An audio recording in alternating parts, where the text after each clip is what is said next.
बाबा साहेब का जाना क्या सच में एक अंत था या फिर एक ऐसे नए युग की शुरुआत जिसकी लौ आज भी जल रही है? सुनो ध्यान से। जैसे ही पता चला कि बाबा साहेब का अंतिम संस्कार मुंबई में होगा, लोग रुक ही नहीं पाए। सभी जत्थों के जत्थों में निकल पड़े और हर रास्ता मानव सैलाब से भर गया। ट्रेनों में पैर रखने की भी जगह नहीं बची थी। कई लोग कह रहे थे आज हम अनाथ हो गए। महिलाएं सिर पीट रही थी, चेहरों को नोच रही थी और शोक इतना गहरा था कि अनेक लोग, खासकर महिलाएं, बेहोश होकर गिर पड़ी। समय के साथ जन सैलाब यूं उमड़ता गया कि सड़कों, गलियों और इमारतों तक हर जगह लोगों का महासागर दिखाई देने लगा। दादर स्टेशन से लेकर माटुंगा तक रास्ता पूरी तरह जाम हो गया। जब बाबा साहेब का पार्थिव शरीर राजगृह पहुंचा, लाखों लोग हाथ जोड़कर खड़े थे। कई अपने बच्चों को कंधों पर बिठाए हुए ताकि वे अंतिम दर्शन कर सके। विशाल जनसैलाब देखकर सुझाव आया कि अंतिम संस्कार शिवाजी पार्क में किया जाए, परंतु कांग्रेस सरकार और बीएमसी कमिश्नर ने अनुमति देने से स्पष्ट रूप से इनकार कर दिया। तब बाबा साहेब की सहयोगी C.K. बोले आगे आए और दादर चौपाटी के पास अपनी जमीन अंतिम संस्कार हेतु समर्पित कर दी। और फिर दोपहर 1:30 पर बाबा साहेब का पार्थिव शरीर एक विशेष रूप से तैयार वाहन पर रखकर राजगृह से अंतिम यात्रा शुरू हुई, जो 5:24 पर दादर चौपाटी पहुंची।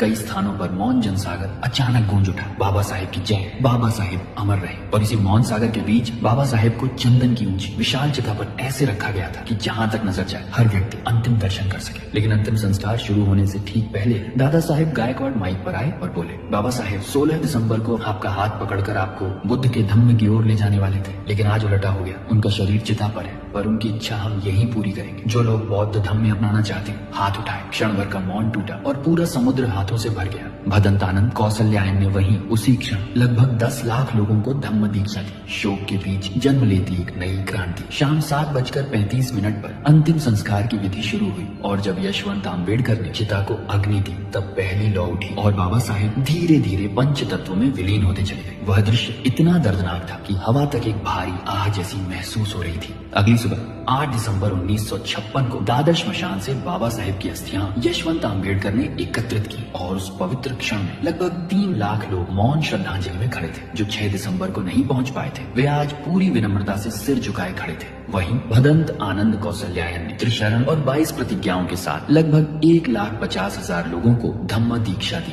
बाबा साहेब की अस्थियां केसरिया वस्त्र में लिपटी हुई एक खुले वाहन में रखी गई और लगभग 3 लाख लोगों की अंतिम श्रद्धांजलि यात्रा 5 मील लंबा मार्ग तय करती हुई राजगृह पहुंची तो वह दृश्य इतिहास में हमेशा के लिए दर्ज हो गया। सच्चाई यही है कि बाबा साहेब ने जिस धम्म के मार्ग पर हमें चलने का साहस दिया, उसे आगे ले जाना मेरी भी जिम्मेदारी है और आपकी भी। और यही है बाबा साहेब को दी जाने वाली असली श्रद्धांजलि। जय भीम।